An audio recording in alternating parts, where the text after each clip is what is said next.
Usapin po natin si Mayor Francis Zamora, siya rin po ang presidente ng Metro Manila Council. Mayor, magandang umaga po. Yes, magandang umaga po at maraming salamat po sa pag-imbita sa inyong programa sa Teleradyo Servicio. Opo, Mayor, tuloy-tuloy po yung preparasyon natin for the holiday. Kumusta po ang NCR pagdating dito, yung pakikipag-ugnayan nyo po sa iba pa pong mga mayor ng lungsod, the traffic, syempre yung security, ano po yung preparation ng mga LGU natin sa NCR dito po? Okay, una-una po, no, nais kong ipaalam sa lahat na sa pag-uusap po namin ni MMDA Chairman Don Artes, ay mananatili ho kung ano man yung kasalukuyang patakaran pagdating sa number coding. No? Mhm. So there will be no changes in terms of number coding. So kung ano yung dating regulasyon, dating mga pwede at hindi pwede sa specific times of the day, mananatili po yun, no? Just for the information of everyone. Pagdating siyempre sa mall hours, in-extend na po natin ang mall hours operations para nga ho sa mga gustong pumunta ng mall, maaaring umabot na sila hanggang 11 p.m. para hindi na rin ho sumabay sa traffic yung mga gustong pumunta ng mall para mag-shopping, para kumain at lumabas kasamang pamilya. So we have also ensured that all traffic enforcers of local government units and of course yung sa MMDA ay on ground ho talaga at sisiguraduhin natin na nandun sila to maintain good traffic flow.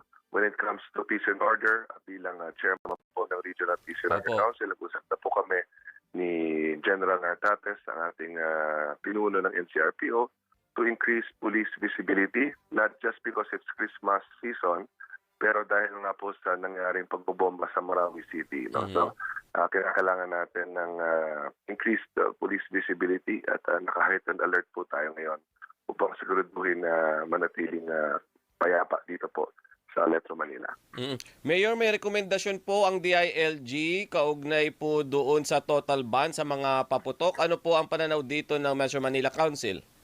Base po sa aming napag-usapan at ito naman po ay ginawa na namin noong nakarang taon at formal na hong ihain ng resolution para naman sa taong ito for the approval of the mayors. Last year po ay ang Metro Manila Council ay naglabas ng resolution kung saan dapat mag-designate ng mga local government units ng firecracker zones or firecracker areas. No? So dapat meron lang talagang approved ang mga local government units kung saan pwede magpaputok at hindi po pwede yung sabihin yung kanya-kanya sa labas ng mga tahanan o sa kanya-kanyang mga kalye. No? Dahil una, delikado po yan. Yan po yung nagiging sanhi ng mga aksidente, napuputulan ng daliri, no? Minsan may namamatay pa dahil nga po sa mga aksidente pagdating sa paputok at syempre yung epekto sa ating kalikasan, sa environment, yung grabe ang usok, no? Magkakasakit tayo, yung health risk ng sobrang usok, no? Na delikado rin po yan sa mga baga natin. So yung dalawang dahilan na po yan, yung safety ng bawat isa at syempre yung health aspect and also yung environmental aspect. So three factors that are considered in this decision. So nakita ko po yung mga interview ni Secretary Abalos kahapon at yan, nananawagan nga po sa mga local government units na magpasa ng mga ordinansa patungkol dito. Ako bilang Metro Manila Council President at bilang Mayor ng San Juan, I am in favor of this. I fully support it. In fact, meron ho kami existing ordinances.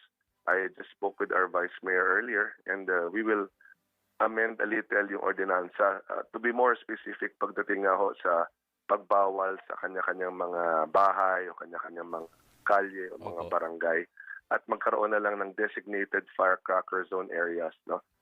So that number one, yung mga nagpapaputok dapat ay approved ng LGU. Halimbawa, yung we can contract a professional fireworks display provider na sila na magpapaputok at ang tao manunood na lang. No? Mas safe po yung ganyan kaysa yung hayaan natin yung publiko na kanya-kanya magpaputok sa mga kalye na nakita natin sa mga nakaraang taon ay naging dahilan pa ng aksidente at minsan may mga namamatay. Sir, yun namang mga bentahan ng paputok, medyo ito, minsan may mga patago na nagbebenta, minsan hindi dun sa tamang lugar. Paano po monitoring naman po ninyo dito? Ay, dapat ho, approved ng LGU yan. No? napapalo po yan sa ordinance namin, and I'm sure other LGUs have the similar ordinance that they must apply for permits, starting with business permits and licensing office sa City Hall.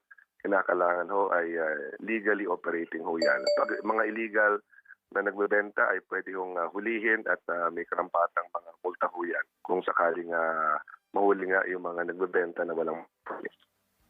Mayor, puntahan naman natin, siyempre, tambak pa rin po ng mga sasakyan, yung traffic natin. Ito pong San Juan City, yung naunang nagpatupad nitong single ticketing system na full implementation nito so far.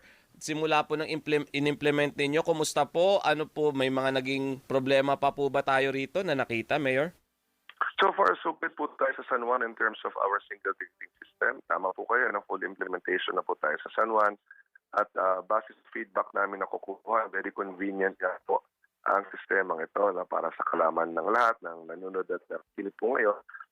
Pagdating po sa system, una-una, hindi na po dapat kumpiskahin ang inyong lisensya. So anywhere in Metro Manila, dapat po hindi na kinukumpiska ang lisensya. Pangalawa, sa mga lungsod na nagpapatok na system, pwede po tayo magbayad ng mga multa natin for traffic violations online. Pwede ho tayo magbayad ng GCash, PayMaya, Land Bank.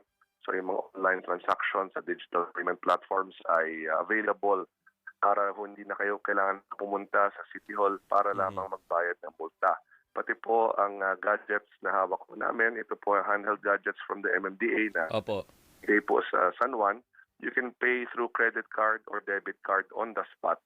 Kaya wala na ho yung dating kailangan gawin pa na pumunta pa sa City Hall para lang magbayad ng multa. You can pay this at your convenience na kung saan kayo digitally or on the spot. Using credit cards or debit cards, itatap lang ho yan dito po sa aming handheld devices na nahawak ng ating mga traffic enforcers sa San Juan. At yung ibang mga cities, Mayor, sa coordination ninyo, kailan daw nila i-implement din yung kanila, yung mga ganitong single ticketing? Makikipag-ugnayan po ko kay Chairman Artes ng MMDA to check on the status of the other LGUs. Pero sunod-sunod na po yan. Expect that in the coming weeks and months ay sunod-sunod na po implementation po niyan. Maganda nga ho at naging pilot city ang San Juan.